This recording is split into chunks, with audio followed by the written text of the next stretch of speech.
Miarabanao indray ny tenako androany Alarobia fa 20 volana Aogositra dia ny Rhapsody ny Fahamarinana androany dia mitondra lohahevitra hoe fanaraha-maso sy fitantanana ara-panahy.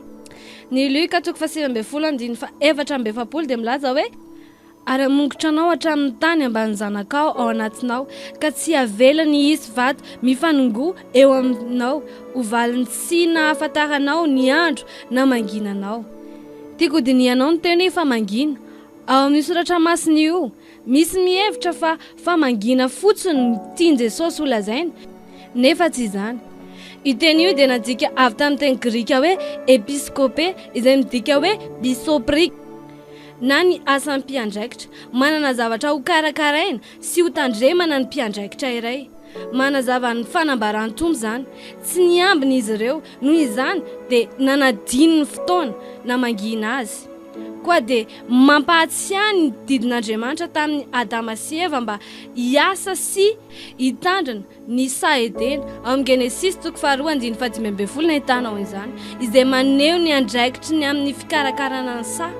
Toy izany koa ny Tompo Jesosy nampirisika ny mpianana mba hiambina sy hivavaka ao Matthieu 4:20, Marka 7:17 amin'ny mahafiangonana Jesosy Kristy atsika dia tokony mailo sy hitandra ny andraikitritsika ara-panahy isika. Mety izy voka-dratsy amin'ny sambatan'olona sy ny firenena amin'izao andro izao ny fanaovantsika tsirambina ny andraikitsika amin'ny fitondrana ny ara-panahy an'izy ireo amin'ny alalan'ny vavaka fanelanelana ho azy ireo.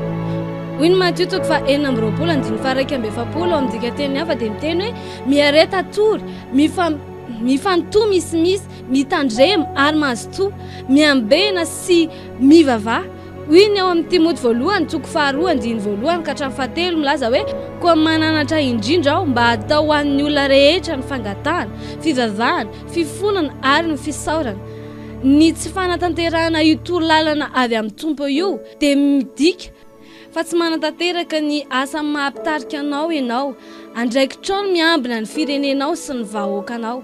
Manana fatakarana ny ten'Andriamanitra isika ary afaka mamantatra ny fotoana. Noho izany tsy maintsy miambina isika tsarovy izay lazain'ny Baiboly ao amin'ny Ezekela 7:17 manao hoe ry zanak'olona efa nataoko mpitily ho an'ny taranak'Israely ianao ka dia hoenonao ny teny avy amin'ny vavako ary avy amiko no hanananareo azy. Lehilahy sy vehivavy mpiambina isika ary isan'ny fomba hiambesantsika sy hikarakaratsika ny zavaboarin'Andriamanitra dia ny vavaka.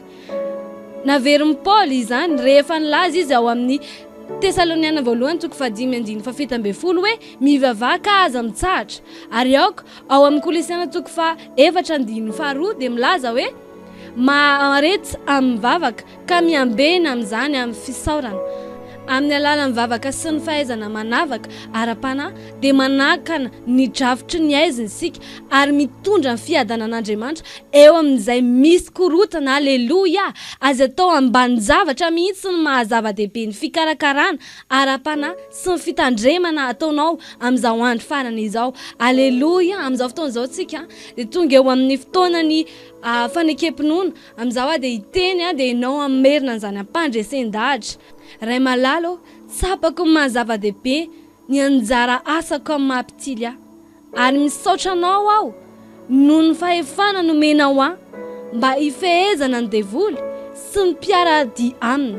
Atsahatro ny asa ratsy feno abibiana ary feno faharatsiana eo amin'ny tontolo iainako ary ambarako fa ny fiadananao sy ny fanambinanao ihany no manjaka amiko sy manodidina ahy mandeha amin'ny fahendren'Andriamanitra sy ny fahaiza manavaka aho rehefa manatanteraka amin'ny pahatokiana ny andraikitro amin'ny mahampitandrina sy mpitandrina ny fahamarinanao amin'ny anaran'i Jesosy. Amen, amen. Mino fa nandray zavatra ianao tamin'ny Rhapsody antsika androany iny tononka fiadanan'Andriamanitra ho anao sy ny ankohonanao dia tahian'Andriamanitra tompo.